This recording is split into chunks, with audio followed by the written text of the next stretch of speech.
नमस्कार दोस्तों, स्वागत है आपका सुबोध क्लासेस प्राइवेट लिमिटेड के यूट्यूब चैनल सुबोध गुरुजी में।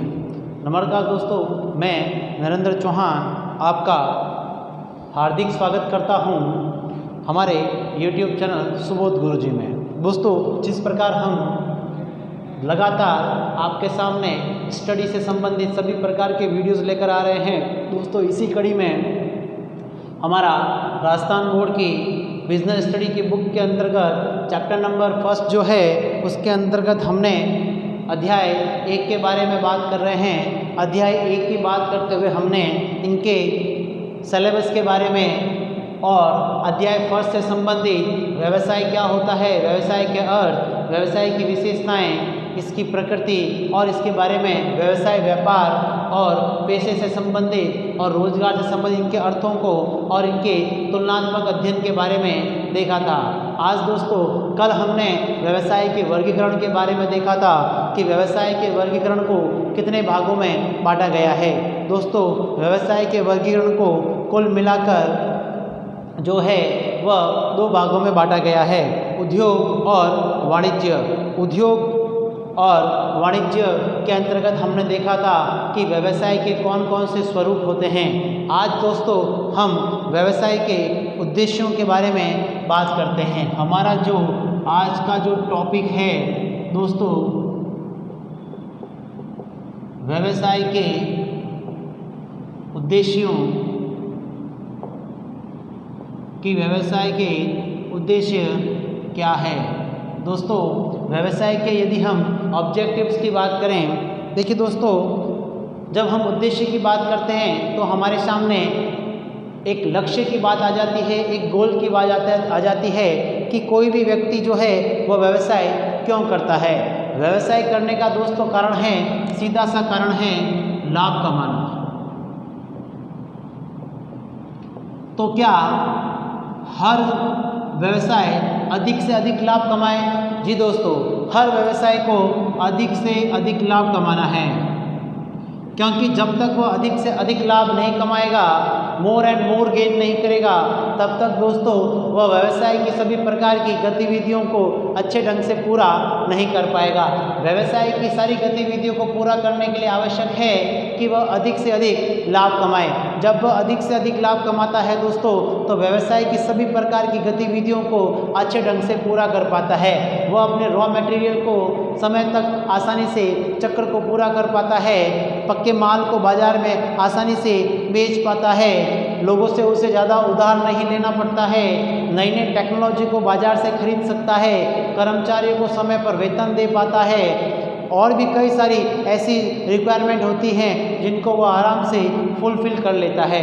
तब दोस्तों अब ये बात आती है कि क्या ज़्यादा लाभ कमाना ही व्यवसाय का मेन उद्देश्य है? नहीं दोस्तों, हमने ये कभी नहीं कहा कि व्यवसाय का मेन उद्देश्य लाभ कमाना है।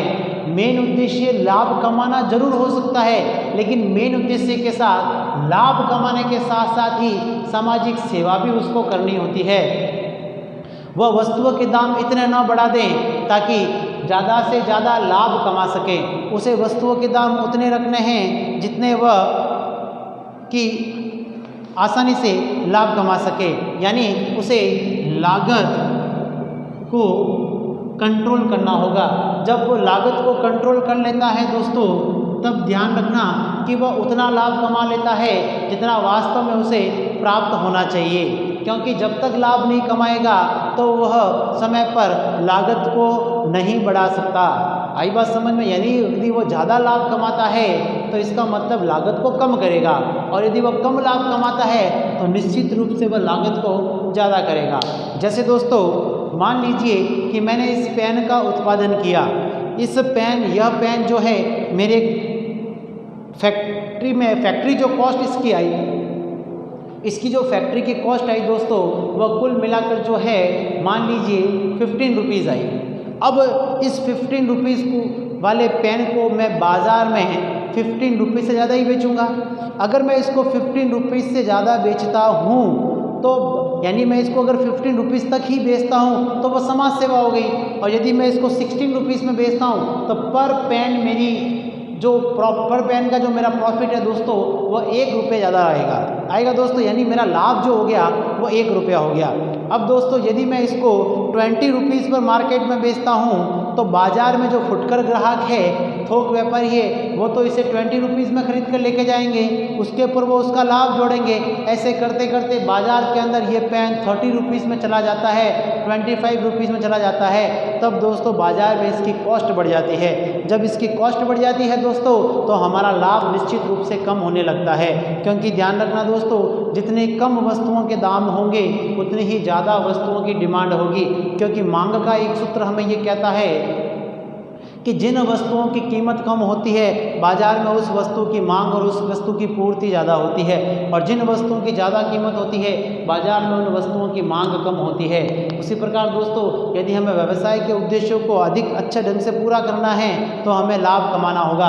लाभ हमें लागत के अनुरूप कमाना होगा। यदि हमारी किसी वस्तु की लागत ज़्यादा आ रही है तो हमारा लाभ कम होगा, और यदि वस्तु किसी लागत कम आ रही है तो निश्चित रूप से हमारा जो लाभ होगा वह अधिक होगा।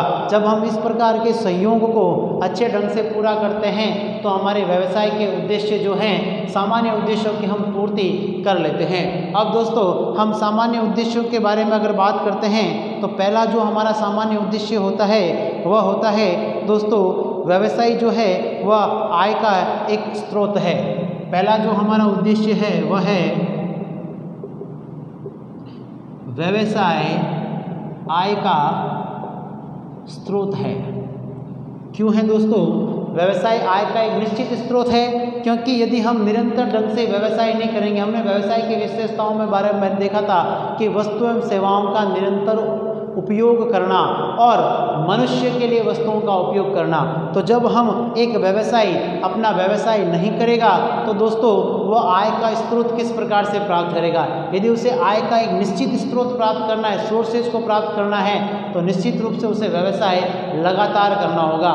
जब वह लगातार व्यवसाय करता है तो निश्चित रूप से वह आय का एक स्रोत प्राप्त कर लेता है, यानी उसकी जो आय है वह व्यवसाय के निरंतर स्रोत से प्राप्त हुई है। इसके बाद यदि दोस्तों हम देखते हैं कि यह व्यवसाय के विचार के लिए आवश्यक वित्त का स्रोत है। आवश्यक वित्त का स्रोत। आवश्यक वित्त का स्रोत कैसे हो गया दोस्तों कि व्यवसाय के अंतर्गत जो पूंजी आती है, पूंजी जाती है, पूंजी का सर्कल जो चलता रहता है दोस्तों वो फाइनेंस से ही होता है। क्योंकि दोस्तों आपको भी पता है कि हम बाजार के अंदर किसी भी वस्तु की डिमांड करें, चाहे हम किसी भी प्रकार का बिजनेस करें, हमें वित्त तो आवश्यक चाहिए। जब हम वित्त का अच्छे ढंग से उपयोग करते हैं तो हमारी आय भी अच्छी होगी, यानी हम जितने ज़्यादा पूंजी का निवेश करेंगे उतनी ज़्यादा हमारी आय होगी। और हम चाहते हैं कि हमारी सभी प्रकार की फाइनेंस संबंधी आवश्यकताओं की पूर्ति हो जाए, हमारा बिजनेस बहुत बड़ा हो, हमारा बिजनेस आगे बढ़े। तब ऐसी परिस्थिति में दोस्तों हमारे लिए आवश्यक है कि हम व्यवसाय के उद्देश्यों को बनाकर चलें, व्यवसाय के ऐसे उद्देश्य निर्धारित करें ताकि हमें समय पर हमें फाइनेंस प्राप्त हो जाए, हमारा वित्त हमें अच्छे ढंग से प्राप्त हो जाए ताकि हमारे उद्देश्य समय पर पूरे हो जाएं। उसके बाद अगर दोस्तों बात करें कि व्यवसाय की कुशल कार्यशैली का द्योतक होता है। क्या होता है दोस्तों? कुशल कार्यशैली का द्योतक होता है। मतलब क्या हुआ दोस्तों कि यदि आपके उद्देश्य अच्छे हैं, यदि आपके उद्देश्य बहुत ही परिपूर्ण हैं, अपने आप में अच्छे हैं, तब दोस्तों आपका जो उद्देश्य है यदि आपने अच्छे ढंग से बनाया है तब आपके काम करने का जो तरीका है वो बहुत ही अच्छा होगा। मीन्स क्या हुआ कि आपकी जो लागत है वह बहुत ही अच्छी होगी, यानी आपके बजट में होगी, आप उस उद्देश्य को अच्छे ढंग से पूरा कर पाएंगे जो आपने सोचा है। यानी आपके कार्य और एफिशिएंसी जो होगी, वर्किंग प्रोसेस जो होगी वो बहुत ही अच्छी होगी और लागत कंट्रोल रहेगी। दोस्तों हम जो ऑब्जेक्टिव भी है, उद्देश्य यानी जो हमारा लाभ कमाना है वो बहुत ही अच्छे ढंग से कर पाएंगे। उसके बाद दोस्तों हमारा होता है समाज के लिए उपयोगी। हमारा नेक्स्ट पॉइंट होता है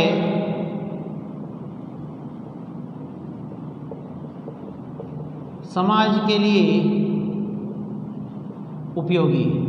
देखिए दोस्तों, व्यवसाय जो है वह समाज की आवश्यकताओं की पूर्ति के लिए किया जाता है, क्योंकि मनुष्य स्वभाव से ही सामाजिक प्राणी होता है। तो समाज के उद्देश्य को पूरा करने के लिए एक व्यक्ति व्यवसाय करता है। आपने किराने के व्यवसाय को देखा होगा, आपने अन्य प्रकार के और व्यवसायों को देखा होगा। उनका एक ही उद्देश्य होता है, समाज में सभी प्रकार की वस्तुओं को लोगों तक पहुंचाना। वह इस प्रकार का कार्य क्यों कर रहा है? देखिए दोस्तों, लाभ अपनी जगह पर है, सेवा देना भी बहुत बड़ी बात होती है। जब हम सेवा की बात करते हैं तो देखिए दोस्तों, सभी प्रकार के जो व्यापारी होते हैं लाभ कमाने के साथ साथ सेवाओं का भी व्यापार करते हैं, अर्थात समाज के लिए उपयोगी होते हैं, समाज के लिए उपयोगी वस्तुओं का निर्माण करते हैं। इसलिए व्यवसाय के सामान्य उद्देश्य की बात करें तो व्यवसाय का जो उद्देश्य होता है स्थापित करने का, वह समाज के लिए उपयोगी होता है। एक व्यवसाय समाज के लिए सिद्ध होता है, समाज के लिए उपयोगी होता है। उसके बाद हम बात करते हैं तो होता है कि प्रतिष्ठा का मापक होता है।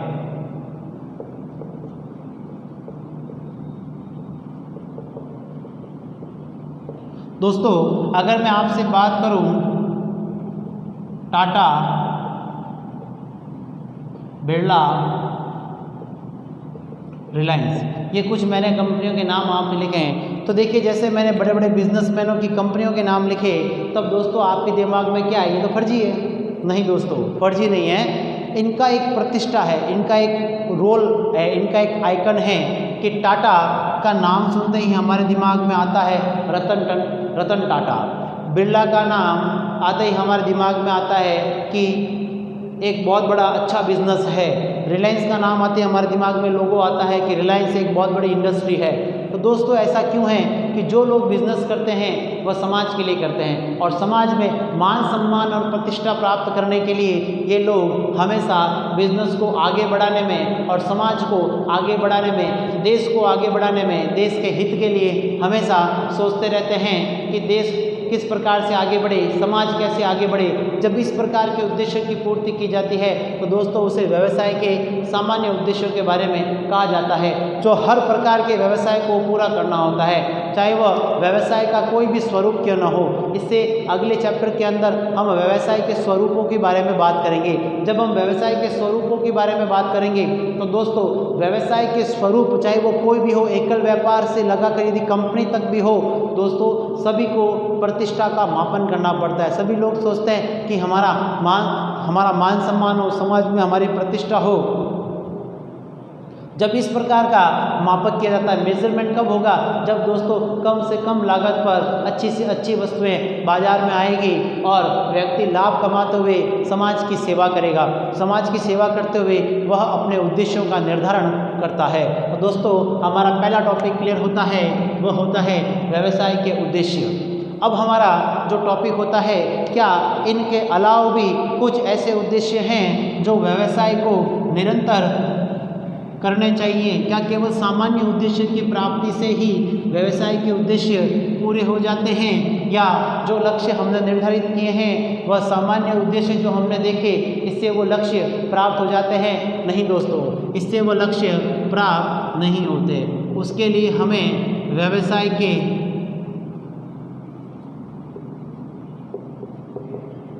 बहुमुखी उद्देश्य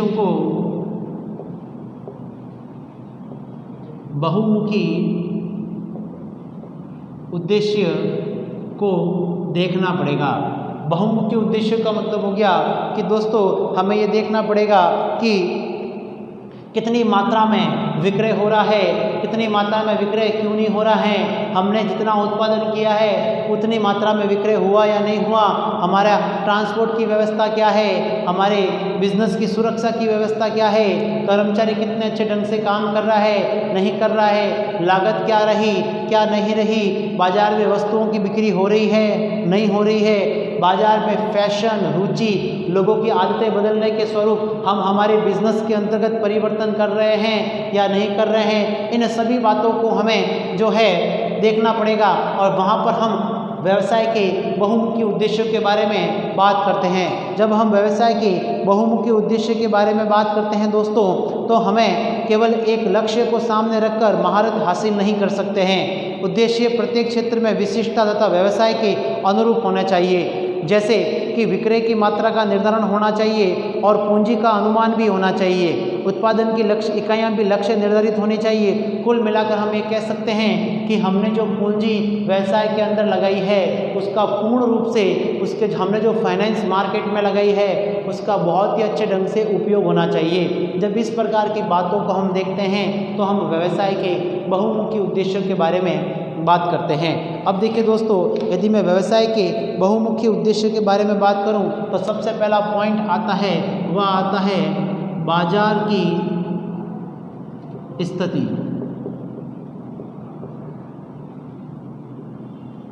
देखिए दोस्तों, बाजार की स्थिति, बाजार की स्थिति का मतलब क्या हो गया दोस्तों कि बाजार कैसा है। देखिए, छोटा बाजार है तो प्रॉफिट भी कम होगा, बड़ा बाजार है तो प्रॉफिट भी ज़्यादा होगा। अगर हम बाजार को देखें तो बाजार की स्थिति से तात्पर्य एक उद्यम को उसके प्रतियोगी संबंधित अवस्था से है, यानी बाजार के अंतर्गत उससे सभी प्रकार के समान सेम प्रोडक्ट के कितने उत्पाद जो हैं बाजार में हैं। जैसे अगर मैं एक सोप की बात करूं कि बाजार में लक्स साबुन जो है उसके समानार्थी और कई तरह के साबुन मार्केट में हैं, वह किस प्रकार की मार्केटिंग करते हैं, उन्हें किस प्रकार से जो है वो ग्राहकों के लिए सेवा प्रदान करते हैं, उसका ब्रांड एम्बेसडर कौन है, ये सारी बातें जो होती है वह बाजार की स्थिति को दर्शाती है। तो दोस्तों, यहाँ पर जो बाजार की स्थिति है उससे हमें भी ये पता चलता है कि हमारा व्यवसाय का उद्देश्य क्या होगा, क्या हमें हमारे कॉम्पिटिटर को देखना होगा या नहीं देखना होगा। ज़रूर दोस्तों, हमें हमारे कॉम्पिटिटर को देखना होगा कि बाजार में वह किस प्रकार से अपने उद्देश्यों को प्राप्त कर रहा है। हमें उससे अधिक उद्देश्यों की प्राप्ति करने के लिए अपनी मार्केटिंग को तेज करना होगा। उसके बाद बात करते हैं दोस्तों नव परिवर्तन के बारे में, इनोवेशंस, न्यू इनोवेशंस के बारे में हम बात करेंगे कि बाजार में क्या क्या नया नया लाया जाए। इसका एग्जाम्पल है कार। देखिए दोस्तों, एक कंपनी जब कार का निर्माण करती है, उसके मॉडल को सोचती है, तब दूसरी कंपनी भी बाजार में अपनी स्थिति को बनाए रखने के लिए, अपने आप को स्टेबल करने के लिए, अपने आप के बाजार में नाम खराब ना हो जाए, ऐसी स्थिति में अपने मॉडल्स, अपनी कार की कीमतों का निर्धारण करती है और ये देखती है कि बाजार में जो कुछ नया होने जा रहा है क्या वह हमारे प्रॉफिट के लिए है या नहीं है। जैसे कि अगर मैं बात करूं, एक कंपनी ये सोचती है कि अभी बाजार मान लीजिए स्लो है तो हमें कौन सी महंगी कारों का निर्माण करना चाहिए या सस्ती कारों का निर्माण करना चाहिए। क्या हमें केवल अमीर वर्ग के लिए कंपनी के कारों का निर्माण करना चाहिए या गरीब व्यक्तियों के लिए ही कारों का निर्माण करना चाहिए। तो जब इस प्रकार की सोच होती है तो उसे इनोवेशंस कहा जाता है, नया तरीका कहा जाता है, नव प्रवर्तन, न्यू प्रमोशन के बारे में कहा जाता है। ये कब होता है दोस्तों? ये हर समय होना चाहिए। हर समय का मतलब हो गया कि आप प्रत्येक वर्ष ये सोचकर चले कि हमें बाजार में कुछ नया लाना है। इसका मैं और एग्जांपल दूँ दोस्तों, तो आपने हाथ धोने के लिए हैंड वॉश का इस्तेमाल किया होगा दोस्तों। आजकल हाथ धोने के लिए हमें हैंड वॉश की केवल एक स्ट्रिप को दबाना होता है और उसमें से एक छोटी सी जो पिचकारी की तरह जो बार आता है उसे हम क्या करते हैं, रगड़ कर साबुन की जगह हम उससे हाथ धो लेते हैं। ये दोस्तों हमारा एक नया इनोवेशंस है। स्प्रे एक नया इनोवेशंस है। गैस लाइटर की जगह केवल गैस को ऑन करते ही उसके अंदर आग जलने लगती है, हमारा नया इनोवेशंस है। चाबी की जगह केवल गाड़ी का एक बटन दबाना पड़ता है, गाड़ी शुरू हो जाती है, न्यू इनोवेशंस है। तो इस प्रकार से नए नए तरीके बाजार में लाकर ही हम हमारे उद्देश्यों को बहुत ही अच्छे ढंग से पूरा कर सकते हैं। आई होप दोस्तों आपको नव परिवर्तन के बारे में पता चला होगा कि कितना इम्पोर्टेंट है। उसके बारे में यदि हम बात करते हैं, आगे आता है उत्पादकता।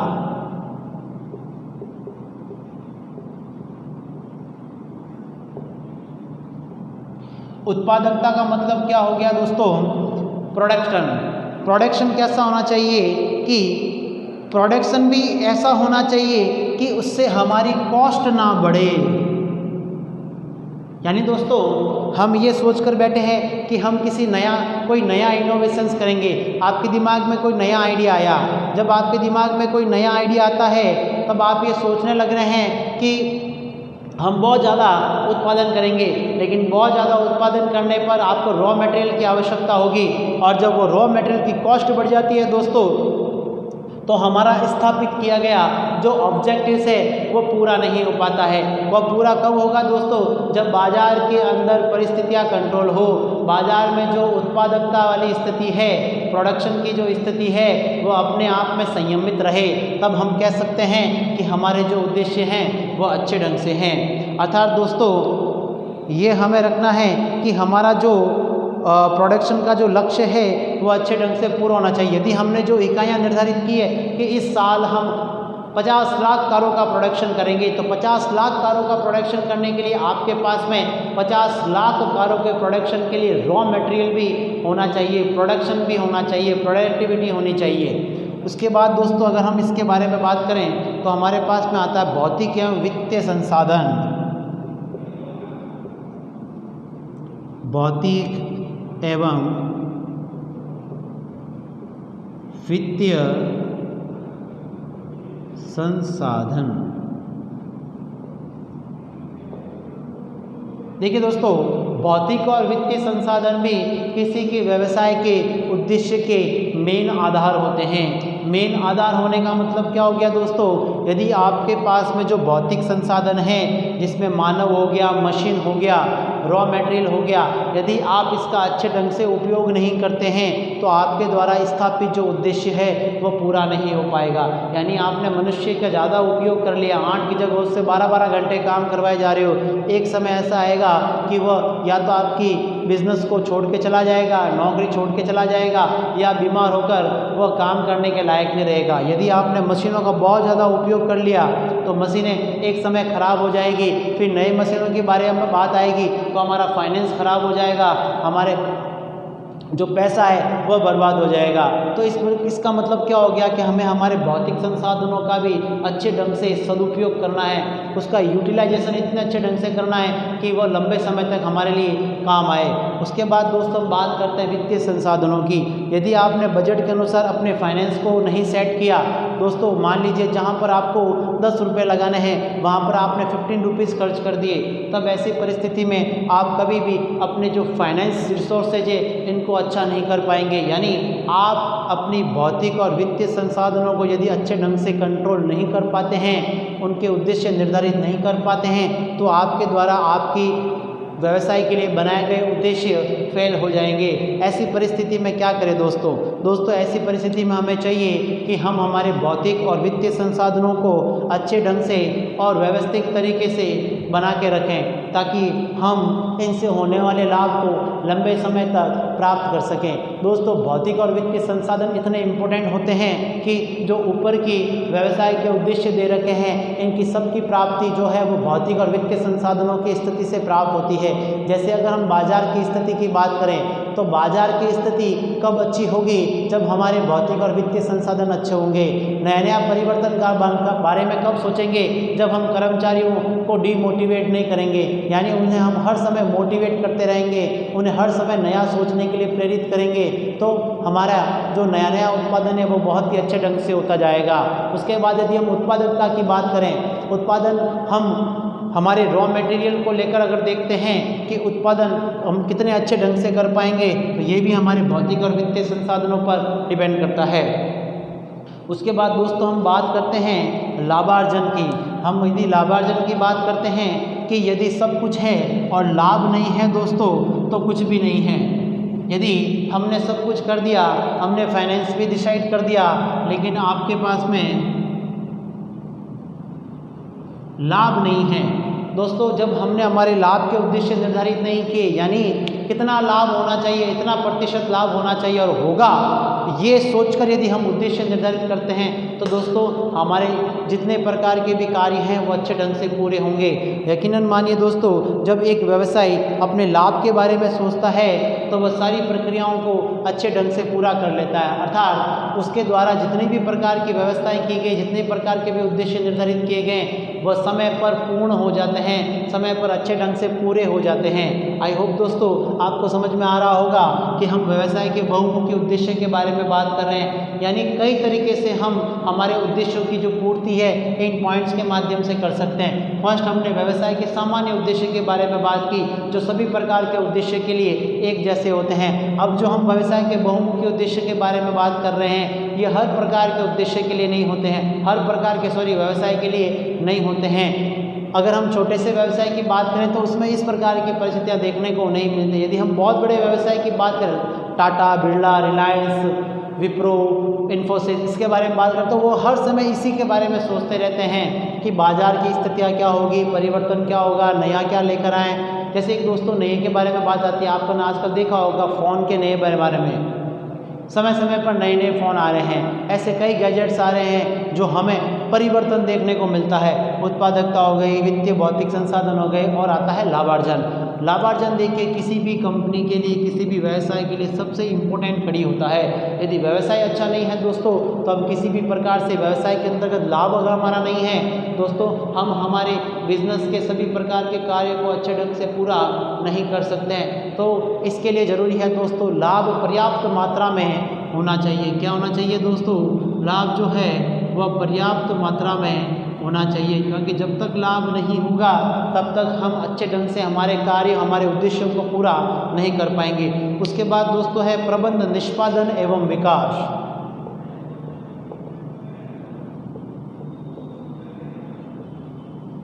प्रबंध, निष्पादन एवं विकास। प्रबंध, निष्पादन एवं विकास का मतलब क्या हो गया दोस्तों? हमें समय समय पर हमारे मैनेजमेंट में हमें डेवलपमेंट भी करना है और समय समय पर रिसर्च भी करना है। ये भी देखना है कि बाजार किन वस्तुओं की डिमांड करता है और उस वस्तु में क्या परिवर्तन किया जाए ताकि जो हम हैं अधिक से अधिक उसके अंतर्गत हमारे उद्देश्यों की पूर्ति कर सके। प्रत्येक जो उद्यमी होता है वह अपने प्रबंधन से ये अपेक्षा करता है कि वह यानी कि जो मैनेजमेंट स्टाफ है, जो व्यवसायी है, वह अपने मैनेजमेंट स्टाफ से अपेक्षा करता है कि वो उसके द्वारा दिए गई आचार संहिताओं का पालन करेगा, उसके रूल्स एंड रेगुलेशन को फॉलो करेगा और उसके द्वारा बताए गए उद्देश्यों की पूर्ति की प्राप्ति करवाएगा। जब वो इस प्रकार से अपने उद्देश्यों को निर्धारित करता है और उनका डेवलपमेंट करता है तब दोस्तों यकीन मानिए इस व्यवसाय के सारे उद्देश्यों की पूर्ति आसानी से होती जाती है। इसके बाद अगर हम बात करें कि कर्मचारियों के निष्पादन एवं मनोवृत्ति, कर्मचारी निष्पादन एवं मनोवृत्ति। देखिए दोस्तों, आपने सभी तरह के उद्देश्य निर्धारित कर दिए, लेकिन आपने एम्प्लॉयमेंट के बारे में नहीं सोचा। जो हमारे कर्मचारी हैं वो हमारी कंपनी के बारे में क्या सोचते हैं, उत्पादन करने के बारे में क्या सोचते हैं। क्या उन्हें ये लगता है कि अच्छे ढंग से उत्पादन नहीं हो रहा है, पुरानी मशीनों से काम हो रहा है, उत्पादन में तेज़ी नहीं हो रही है, तब दोस्तों हमें कर्मचारी के मन को भी देखना होगा कि वो हमसे क्या चाहते हैं। हम ये देखेंगे कि एक कर्मचारी के कार्य करने की क्षमता होती है। यदि हमने कर्मचारियों के कार्यों में लगन और उनमें सुधार लाना है तब दोस्तों हमें उनके कार्य करने के तरीकों को भी जानना होगा। क्या वर्तमान समय में हमें मशीनों के माध्यम से कर्मचारियों से काम करवाना है या वही पुराने तरीके से कर्मचारियों से काम करवाना है। जब हम पुराने कार्य की बातें ही कर्मचारी से काम करवाने के बारे में सोचते हैं तब दोस्तों शायद हम ये नहीं कह सकते हैं कि हमारा उत्पादन बढ़ेगा, हमारा लाभ बढ़ेगा। यदि हम हमारे उत्पादन और लाभ को बहुत ऊपर तक लेना चाहते हैं दोस्तों हमें उसके लिए कर्मचारी निष्पादन और उसकी मनोवृत्ति को समझना होगा। हमें ये समझना होगा कि कर्मचारी हमसे क्या चाहता है। हमें ये देखना होगा कि कर्मचारी को कौन कौन सी तकलीफ़ें हो रही हैं, क्या हमारा उत्पादन किन कारणों से घट रहा है, क्या मशीनें हैं वह फेल हो रही हैं, अच्छे ढंग से उत्पादन नहीं कर रही है, गलत उत्पादन हो रहा है या कच्चा माल गलत आ रहा है जिससे कर्मचारी परेशान होता जा रहा है। तब हमें ये देखना होगा, तभी हम हमारे उद्देश्य की पूर्ति है वह अच्छे ढंग से कर सकते हैं। उसके बाद हमें देखना होगा सामाजिक उत्तरदायित्व।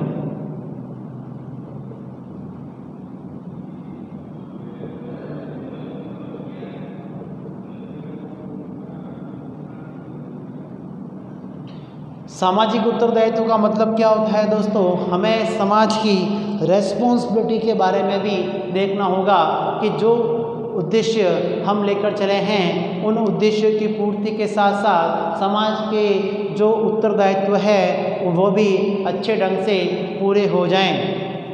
अर्थात समाज की रेस्पॉन्सिबिलिटी भी हमारे लिए कुछ उद्देश्यों की पूर्ति करवाती है। उद्देश्यों की पूर्ति कैसे करवाती है दोस्तों? समाज के ऐसे कई कार्य हैं जो समाज हमसे ये अपेक्षा करता है कि बड़े बड़े व्यवसायी उनको पूरा करेंगे। जैसे मान लीजिए वृद्धजनों के लिए किसी प्रकार के पार्क की स्थापना करनी है, समाज हमें ये अपेक्षा करता है कि हम उस काम को अच्छे ढंग से पूरे करेंगे। हॉस्पिटल्स बनवाने हैं, समाज के लिए अच्छी से अच्छी वस्तुओं का निर्माण करना है, और भी ऐसे कई योगदान के बारे में समाज हमसे ये अपेक्षा करता है कि हम उन कार्य को अच्छा पूरा करेंगे। ये कब होगा दोस्तों? ये तब होगा जब हम समाज की समस्याओं को सुलझाने के लिए हम समाज की उन समस्याओं के बारे में सोचेंगे जिससे समाज ग्रसित है।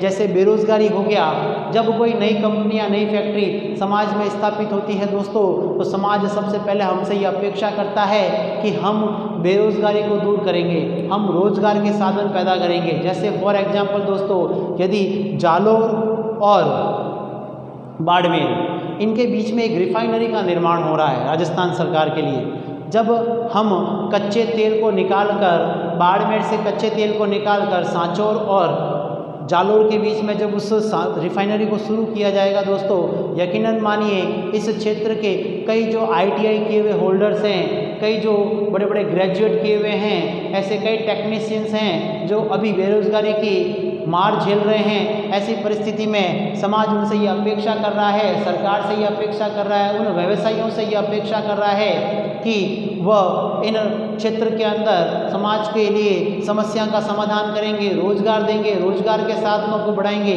तो समाज की सबसे बड़ी जो एक समस्या होती है दोस्तों, वह बेरोजगारी होती है। जब हम इस बेरोजगारी को दूर कर देंगे दोस्तों, समाज के अंदर सबसे बड़ा एक रोग है वो गरीबी दूर हो जाएगा। क्योंकि दोस्तों कोई भी समाज ये नहीं चाहता है कि वह अत्यंत ही गरीब परिस्थिति के अंतर्गत लोग जो हैं गरीब होते जाएं, बीमारियां झेलते जाएं। दोस्तों जब व्यक्ति के पास में प्रॉपर तरीके से रोजगार होता है तब उसको अपने तरीके के जीवन यापन के बारे में सोचता है, लाइफ स्टेटस के बारे में सोचता है, वो अच्छी से अच्छी ज़िंदगी जीना चाहता है। दोस्तों हमने व्यवसाय के उद्देश्यों के बारे में देखा, व्यवसाय के बहुमुखी उद्देश्यों के बारे में देखा। बहुमुखी उद्देश्यों में बाजार की स्थिति आती है, नव प्रवर्तन आता है, उत्पादकता आती है, भौतिक और वित्तीय संसाधन आते हैं, लाभार्जन भी होना चाहिए, प्रबंध निष्पादन और उसका समय समय पर विकास भी करना चाहिए, कर्मचारी का निष्पादन, उसकी मनोवृत्ति में वृद्धि भी होनी चाहिए, और सामाजिक उत्तरदायित्व भी बहुत ही अच्छे ढंग से होना चाहिए। जब इस प्रकार के उद्देश्य की प्राप्ति हो जाती है तो एक व्यवसाय अपने आप में परिपूर्ण हो जाता है। जब व्यवसाय परिपूर्ण होता है, यकीन मानिए दोस्तों, जब वह व्यवसाय बहुत ही अच्छे ढंग से कार्य करता है तब समाज के सभी प्रकार के कार्य अच्छे ढंग से पूरे होते हैं, क्योंकि समाज से ही सभी प्रकार के उद्देश्यों की पूर्ति होती है, और जो व्यवसाय किया जाएगा उसके उद्देश्य भी अच्छे ढंग से पूरे हो जाएंगे। आगे जो हम इस टॉपिक के अंदर देखते हैं, अब हमारा आता है टॉपिक कि व्यवसाय जोखिम क्या होती है दोस्तों। देखिए दोस्तों, जोखिम एक ऐसा तत्व है जो व्यवसाय में निरंतर बना रहता है। व्यावसायिक जोखिम,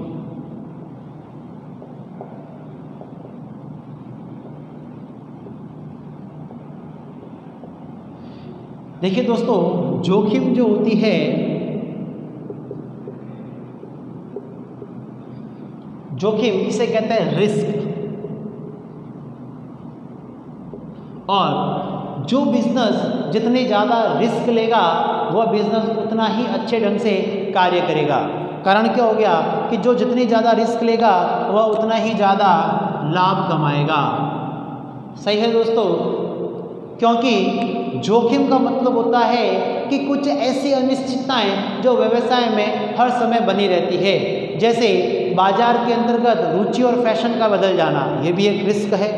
लोगों की आदतों का बदल जाना, लोग उस वस्तु को स्वीकार ना करें, क्योंकि लोगों को सुख सुविधाएं ज़्यादा चाहिए, तो सुख सुविधाओं में परिवर्तन हो जाना, आदतों में परिवर्तन हो जाना, ये भी जोखिम का सबसे बड़ा कारण होता है।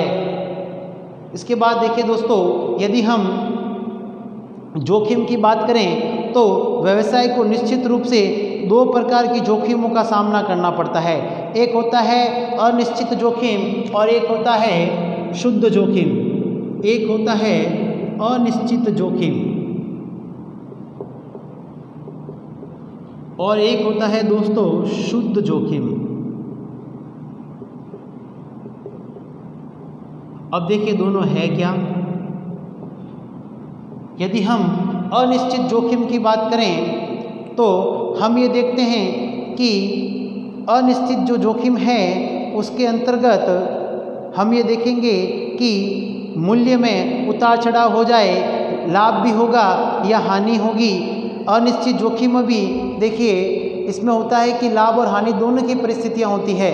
संदिग्ध बाजार हानि की दशा में मांग और पूर्ति में उतार चढ़ाव, मूल्य में परिवर्तन, ग्राहक की रुचि, फैशन इत्यादि में परिवर्तन जो होता है वह होता है कि अनिश्चित जोखिम होता है। जैसे मान लीजिए फैशन का बदलना अनिश्चित जोखिम है, कभी भी हो सकती है। रुचि का बदल जाना, मांग,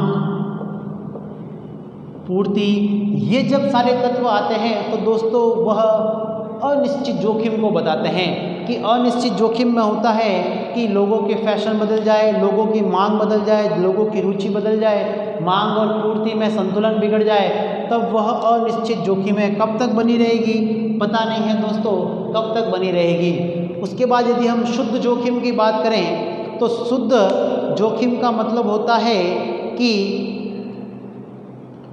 हानि होगी तो हानि ही होगी और हानि नहीं होगी तो हानि नहीं होगी। जैसे आग लग जाना, चोरी होना, हड़ताल होना, ये शुद्ध जोखिम का होता है। जैसे आग लगना, हड़ताल, तालाबंदी,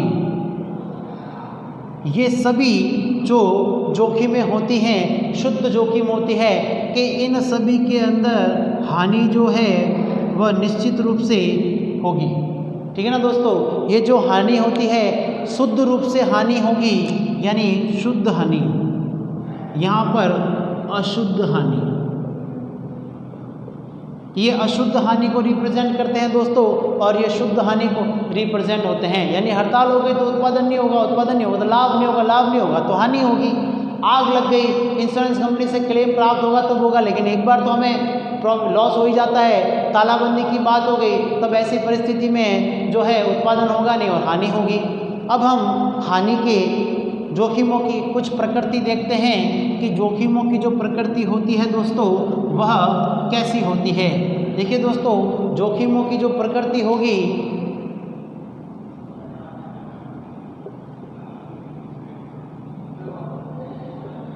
व्यावसायिक जोखिमों की जो प्रकृति होगी दोस्तों, वह पहला पॉइंट है अनिश्चितता की ओर,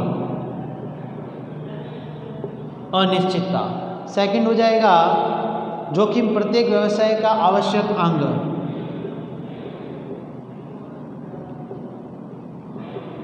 आवश्यक अंग। इसके बाद अगर हम बात करें तो प्रकृति पर निर्भर,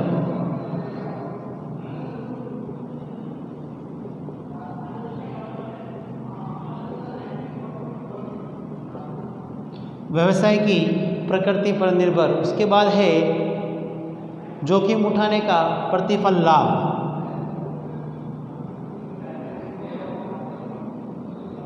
जोखिम और लाभ। जोखिम और लाभ की बात करते हैं, मानवीय कारण,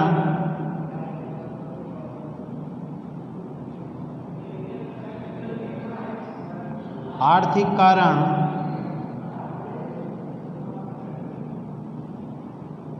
इत्यादि।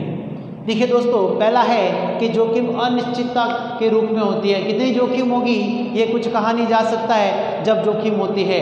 आवश्यक अंग है, क्योंकि जोखिम जो है एक आवश्यक अंग के रूप में माना जाता है कि जोखिम जो है प्रकृति होती है वह व्यवसाय के एक आवश्यक अंग है कि जोखिम होगी ही होगी, क्योंकि हर समय लाभ होना कोई जरूरी नहीं है कि हर समय लाभ होगा। व्यवसाय की प्रकृति पर निर्भर करता है। मान लीजिए पटाखे बनाने की फैक्ट्री है तो जोखिम होने की जो प्रकृति है वो बहुत ज़्यादा है ना दोस्तों।